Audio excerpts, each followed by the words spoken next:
All right, after a 2.5, almost 3 month rally here, I think it's time to talk about controlling greed.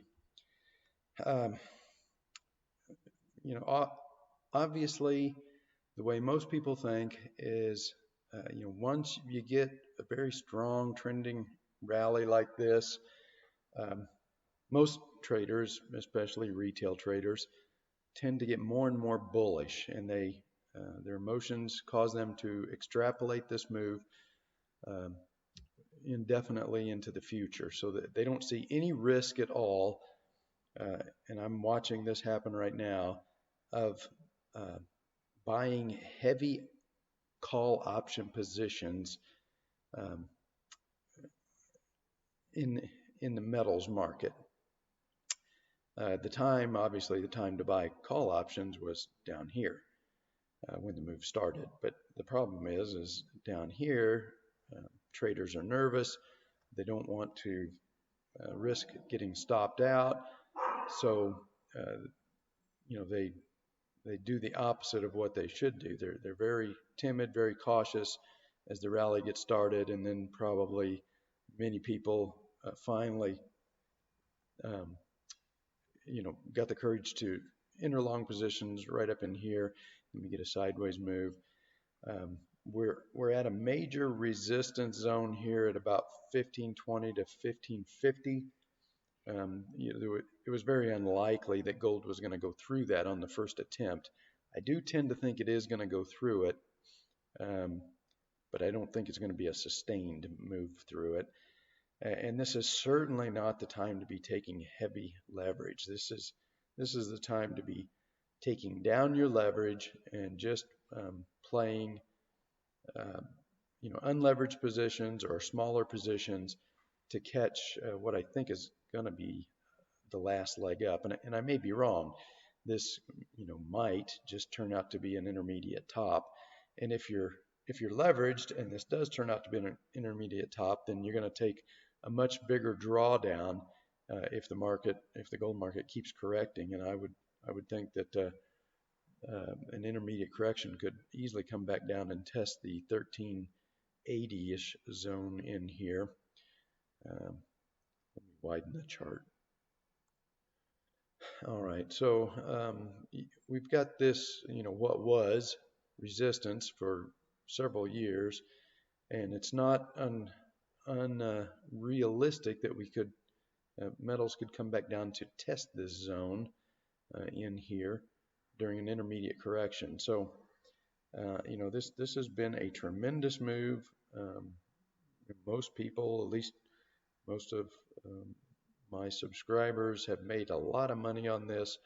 It just doesn't make sense to just keep pressing leverage this late uh, in an intermediate cycle. We're either 15 or 16 weeks, so it's getting mature. This is a major resistance zone here. This is where the breakdown occurred in 2013. I'm going to widen this chart out a little bit more so you can see this is a major resistance zone right here. So there was little chance that gold was going to go right through that on the first attempt. And there is a possibility that this could force an intermediate top, and then we have to come back down and tag this support zone here, or we've got another one in the 1400 zone, another one in the 1436 zone. Somewhere in here is a realistic target for an intermediate decline. And this is a possibility to turn price back down, this resistance. So it's risky to be pressing leverage this late in an intermediate cycle, even though I know most people, their emotions tell them that this move is just going to keep going and going and going, and they don't want to miss uh, the rest of the move, and they want to make as much money as possible, so they pile on leverage, especially call options right here. And I'm telling you that it's dangerous now. This has gone up for a long time, many months. It's overbought. Sentiment is getting excessively bullish. Now is the time to be cautious. This is not the time to be um, putting the pedal to the metal, so to speak.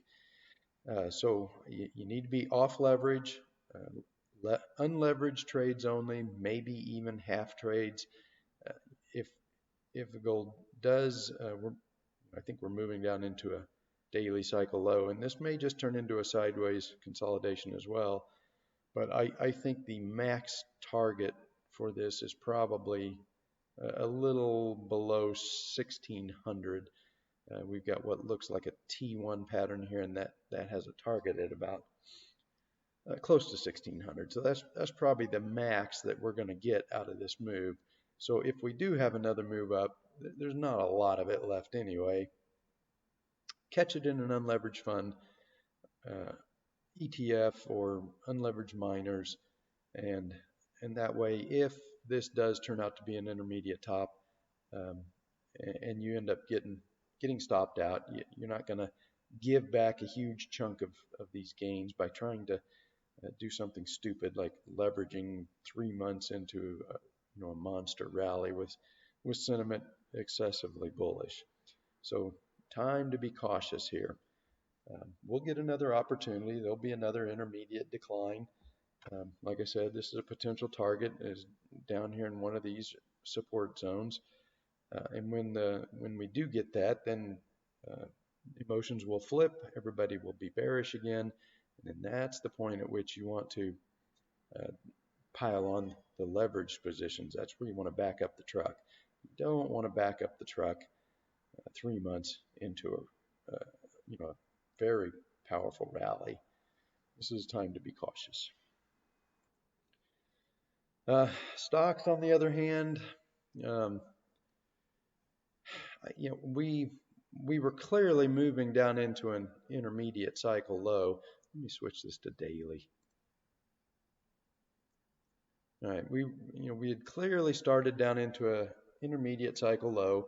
This was the A wave down, B wave bounce, and an intermediate decline really should have a C wave that produces a lower low. Should have gone below this, but we got the Jackson Hole Symposium this weekend. This has just been the pattern for years now that any Fed event, whether it be this Jackson Hole event, FOMC meetings, the Humphrey Hawkins address, maybe the PPT, the Plunge Protection Team, comes in, turns the market back around, so it's in an uptrend for every one of these events.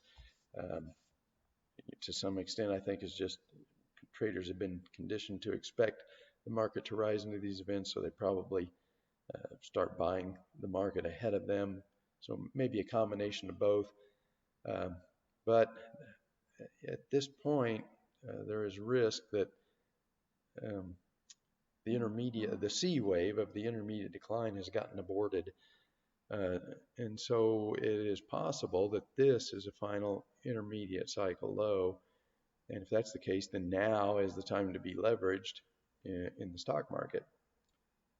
Same as this was the time to be leveraged in stocks, and heavily leveraged down here. Of course, during these declines, the perma bears come out. They tell you that the market is topping, and you're nervous, you're scared, and it's usually half the rally is over before you're able to pull the trigger.